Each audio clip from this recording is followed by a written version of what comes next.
guest today is Abdulrahman, a young American converted to Islam in an early age. Let us hear his story. I was born into a Christian family, but we weren't very practicing. We would go to church just a few times a year for Christmas and Easter and the holidays. And God only existed on Sunday in church in my family and not outside the church. And many American families are like this. I've always been a very logical thinker, and when I was about 11 or 12 years old and I started thinking for myself, I asked myself, does God exist? And this question I felt was pushed on me by a clash between science and religion, or rationality and religion in America. And I think that tradition goes back to the Christian church in Europe. And there were always issues between the Catholic Church and science and advancement. And when I compared what I saw in the Bible and what I knew of the Trinity and the other Christian beliefs compared to science and evolution and evidence, I leaned towards the side of science, and I chose not to believe in God. Abdulrahman came to Jordan in a scholarship to study Arabic language with a group of other students.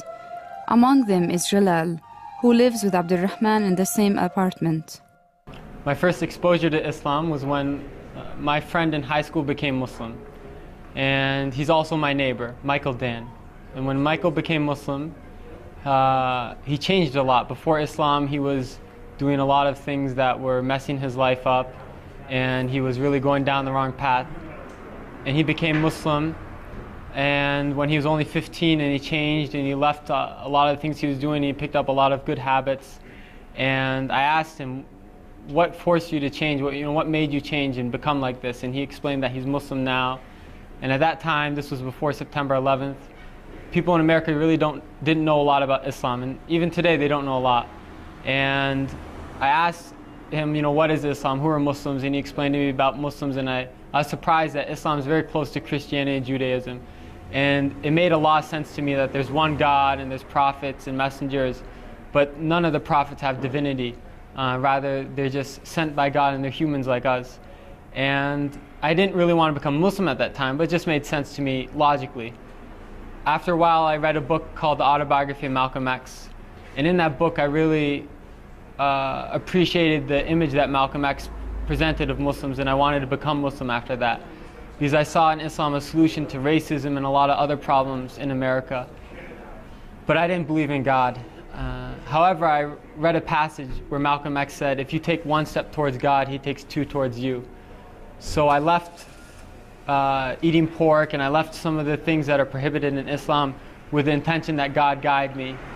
And I learned more and more about Islam, and I was surprised that the more I asked questions, the more answers I found, and the answers always made sense to me. And I read about the miracles of the Quran, scientific miracles of the Quran.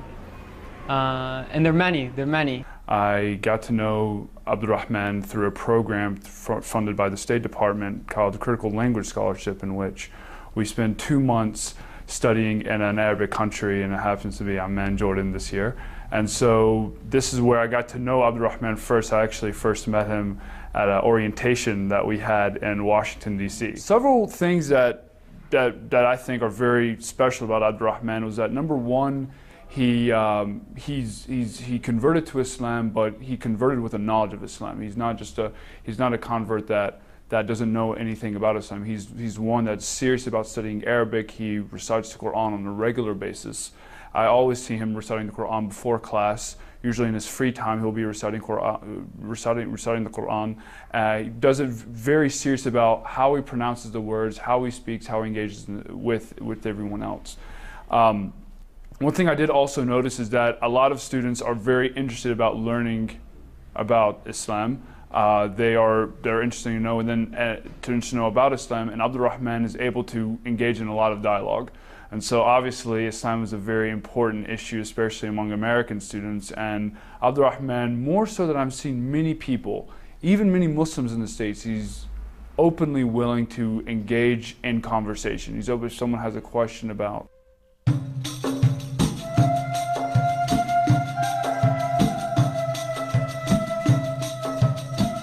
We are now with Abdulrahman in Aker Center. where he takes intensive courses in Arabic language.